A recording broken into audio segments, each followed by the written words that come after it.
कोई व्यक्ति दूसरे का अपमान क्यों करता है? क्या आपने कभी विचार किया है? वैसे तो हम भी बिना कारण बहुतों का अपमान करते हैं। हमारा अपना अपमान भी बहुत बार होता है। संसार का सारा व्यवहार एक दूसरे का अपमान करने पर टिका है। जैसे पति अपनी पत्नी का अपमान करता है, पिता अपनी संतानों का अपमान करता है, नौकरी देने वाला अपने नौकर का अपमान करता है, अर्थात जो भी बलवान है वो निर्बल का अपमान करता है। यदि हम शक्तिमान हैं तो अपमान के बदले में लड़ाई करते हैं, और यदि लड़ने की शक्ति नहीं होती तो हम अपमान सह लेते हैं, स्वयं को निर्बल और असहाय मान लेते हैं। हमें छोटे होने का एहसास होता है। ऐसा प्रतीत होता है जैसे हमारी आत्मा कुचली गई हो। किंतु कोई किसी का अपमान क्यों करता है?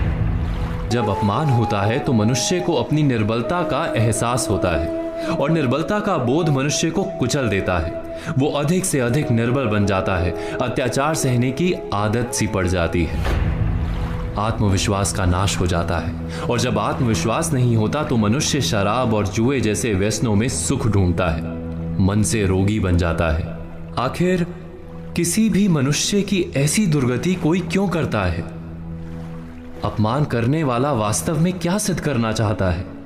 कभी गहराई से विचार किया है? वास्तव में हम किसी का अपमान करते हैं उसकी निर्बलता सिद्ध करने के लिए, ये बताने के लिए कि हम अधिक शक्तिमान हैं। अर्थात वास्तव में अपमान करने वाला स्वयं अपने आप को शक्तिमान या बलवान सिद्ध करने का प्रयास कर रहा है। अपमान करने वाला हकीकत में अपनी शक्ति से आश्वस्त नहीं है, उसे अपनी शक्ति पर भरोसा नहीं है। दूसरों को चुनौती देकर वो अपनी शक्ति पर विश्वास प्राप्त करने की कोशिश करता है। क्या ये सच नहीं? जब हम किसी का अपमान करते हैं तो वास्तव में इतना ही प्रकट करते हैं कि हमें अपने बल पर भरोसा नहीं। हमें ये संसार एक अविरत संघर्ष प्रतीत होता है, कभी ना रुकने वाली एक जंग सी दिखाई देती है। हम अपने निकट आने वाले सभी को प्रतिद्वंदी मानते हैं, फिर वो पति या पत्नी ही क्यों ना हो।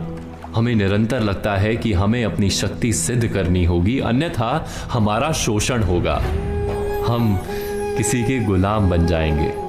किंतु क्या हमने कभी विचार किया है कि दूसरों को प्रतिद्वंदी अर्थात दुश्मन मानने के बदले कलीग मान लें, हमारी सहायता करने वाले सहयोगी मान लें, अर्थात दूसरे व्यक्ति को प्रेम करें तो उसका अपमान करना आवश्यक ही नहीं होगा। किंतु प्रेम करने के लिए आत्मविश्वास आवश्यक है।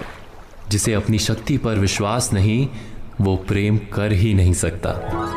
अर्थात जिसका हृदय आत्मविश्वास से भरा होता है, ना वो अपमान करता है, ना अपमान को स्वीकार करता है। क्या ये सत्य नहीं? इस तथ्य पर विचार अवश्य कीजिएगा।